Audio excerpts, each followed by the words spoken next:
Salut à toi, j'espère que tu vas bien. Donc je m'appelle Raphaël, si tu ne me connais pas encore, cette vidéo est faite pour ça. Je vais me présenter, je vais parler un petit peu de moi, je vais surtout parler de la chaîne YouTube et de ce que j'ai envie de t'apporter, quels sont les objectifs, de quoi on va discuter sur cette chaîne. Donc on va commencer de suite, mais avant que tu oublies, je te conseille d'aller t'abonner parce que ce qui est fait n'est plus à faire. Et si ça ne te plaît pas, tu pourras toujours te désabonner plus tard. Alors il va y avoir du bruit je pense en arrière-fond, c'est normal, c'est la saison du maïs, t'as tous les agriculteurs qui sont en train de travailler leur terre, là ils sont à fond, c'est la semaine où ils bossent le plus de l'année et après ils sont tranquilles, donc il va y avoir du bruit, il y a 3 ou 4 tracteurs qui travaillent à côté. Et donc pour la petite histoire, il y a 3 ans, presque 3 ans, j'étais en train de passer le bac, donc j'étais en terminale. Et le lendemain des épreuves, en fait, je me retrouve à bosser sur l'exploitation de mes parents. Donc mes parents, pour information, ils sont maraîchers. Si tu ne sais pas ce que c'est, je vais faire une vidéo dédiée à ça, donc tu peux aller la voir. Il y aura sûrement un titre en haut de la vidéo où tu pourras cliquer. Et la perspective de me retrouver dans une salle de classe, à faire des études et à passer une grande partie de ma vie dans une grande ville, à bosser, enfermé dans une pièce, ça m'intéressait pas du tout. Et ce que j'aime c'est la nature, ce que j'aime c'est l'air frais, donc être dehors. Et j'avais cette chance d'avoir une exploitation familiale qui tournait assez bien. Et du coup je l'ai saisi et je me suis dit YOLO, si ça marche pas, on partira, on improvisera. Super, donc en plus des tracteurs, il y a un avion de chasse qui est en train de passer, donc il faut savoir que je suis pas très loin d'une base militaire aérienne. Donc voilà, donc c'est comme ça que je me suis retrouvé à travailler dans les champs. Et 3 ans plus tard, je suis toujours maraîcher, mais avec plus d'expérience et plus de connaissances, et c'est justement ça que je veux partager sur ma chaîne. Tu l'auras peut-être remarqué, mais le monde dans lequel on vit est en train de changer. Toute la société moderne, basée sur l'ultramondialisme, etc., est en train de s'effondrer, et l'économie va très mal. La société aujourd'hui, le lien social aujourd'hui, c'est pas la peine d'en parler. Le Covid n'a fait qu'accélérer des choses, et c'est d'un côté très bien, mais c'est un mouvement qui s'est enclenché bien avant. Et ça se traduit par en fait une volonté des gens de revenir à la campagne, à la vie rurale et à la terre, du moins quand ça va pas. Si tu regardes dans l'histoire, dans toutes les grandes crises de la société moderne, c'est exactement ce qui s'est passé. C'est-à-dire que pendant les guerres ou des trucs comme ça, dès que ça allait mal, les gens des villes fuyaient et allaient à la campagne. Donc l'avantage de la campagne, c'est qu'on retrouve une sécurité, on retrouve une sécurité alimentaire, du calme, de la sérénité, on peut se réancrer au réel en passant par la nature, enfin. La campagne a toujours été un lieu de refuge pacifique, contrairement aux villes où c'est déjà hostile de base. Mais en plus, quand les choses vont mal, quand la société commence à s'énerver un petit peu, c'est encore plus dangereux.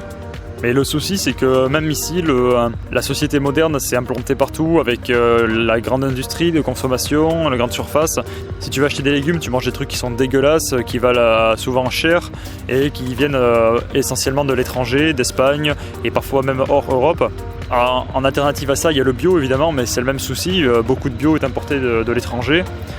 Et en plus de ça, c'est très cher. Peut-être que toi, tu peux pas te permettre de manger tous les jours bio. Donc moi, en fait, je te propose une solution. C'est de faire ton jardin. Tu vas me dire ouais mais c'est compliqué, c'est dur. Et en fait je vais te prouver que non, je vais te prouver que faire son jardin c'est simple, c'est facile. Il n'y a pas besoin de se prendre la tête et de passer des heures dedans. Et non seulement je vais te le prouver, mais je suis surtout là pour te l'apprendre. Je vais t'apprendre comment faire en tant que maraîcher, donc c'est-à-dire que ma vie dépend de la culture de légumes. Et je pense que n'importe qui à la campagne ou même en ville, qui a un tout petit bout de terrain, devrait essayer de faire un jardin. Ça coûte vraiment rien, si ce n'est un petit peu de bonne volonté et les bonnes méthodes. Et donc si ça t'intéresse, eh bien tu es au bon endroit parce que c'est justement ici que je vais t'apprendre à jardiner, je vais te donner mes meilleures astuces, mes meilleures méthodes, celles que j'ai passé des années maintenant, 3 ans maintenant à étudier, à expérimenter et à développer. Alors je vais pas t'apprendre à faire mon métier évidemment, mais je peux t'enseigner les bases du jardinage. Imagine que tu puisses pendant une grande partie de l'année consommer uniquement tes légumes et ta production, ceci sans perdre beaucoup de temps dedans et juste en prenant du plaisir en fait à jardiner, que tu puisses nourrir toute ta famille. Imagine déjà rien que les économies que tu fais, calcule combien tu peux faire d'économies de ne pas acheter de légumes et encore moins des légumes bio toute l'année et qu'à la place tu puisses te produire toi-même ta nourriture, ceci pour que dalle en fait niveau coût et avec tout le plaisir et la fierté de pouvoir ramasser ta récolte et de savoir ce que tu manges et que c'est naturel. Voilà ce que j'ai envie de t'apprendre et de t'apporter.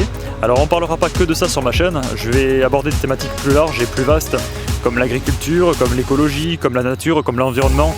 Donc évidemment je ne ferai ni l'apologie de l'industrie productiviste et du maraîchage intensif. pas plus que je ne ferai la promotion de l'écologisme fanatique. Et alors si ça ne te plaît pas que je parle d'écologisme fanatique, tu peux tout de suite quitter cette vidéo et quitter la chaîne, parce que de toute façon ça ne te plaira pas mon contenu, parce que moi j'ai envie de discuter et de présenter des choses à des gens intelligents, qualifiés, raisonnables, et qui vont comprendre que on peut avancer et trouver des solutions que dans un monde où on essaye de chercher le juste milieu et le réalisme, plutôt qu'un monde tiré par des extrêmes et dans lequel on essaye d'imposer son idéologie. Alors ça me permet de parler du nom de la chaîne. Bon, déjà, Cultive ton jardin, c'est concis, c'est clair, c'est simple, c'est pragmatique. Et c'est un peu comme ça que je veux créer mon contenu, qu'il soit simple et clair et pour tout le monde.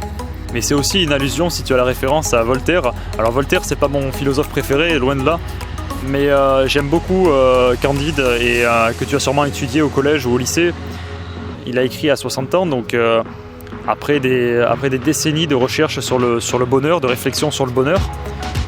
Et à la fin de Candide, les protagonistes qui ont passé toute leur aventure à parcourir le monde à la recherche du bonheur et à rencontrer différentes pensées qui pouvaient mener au bonheur, eh bien les protagonistes s'installent dans un petit domaine, une petite métairie, où ils vont tranquillement aller à leurs occupations en mettant en avant leurs compétences et en faisant de leur mieux, en travaillant, en cultivant l'excellence, en cultivant leur travail pour apporter des choses à la petite société qu'ils ont créée entre eux et apporter des choses au monde. Et Candide finit par cette phrase qui est il faut cultiver notre jardin. Et donc cultiver son jardin, finalement, c'est une recherche de l'excellence, une recherche d'améliorer ses compétences et de partager ses connaissances avec les autres, d'apporter quelque chose à la société. Donc j'espère former une communauté à long terme qui sera ouverte à cette philosophie et qui sera prête à partager ses connaissances. Et moi, le premier, je vais t'apprendre des choses, je l'espère, notamment à cultiver ton jardin.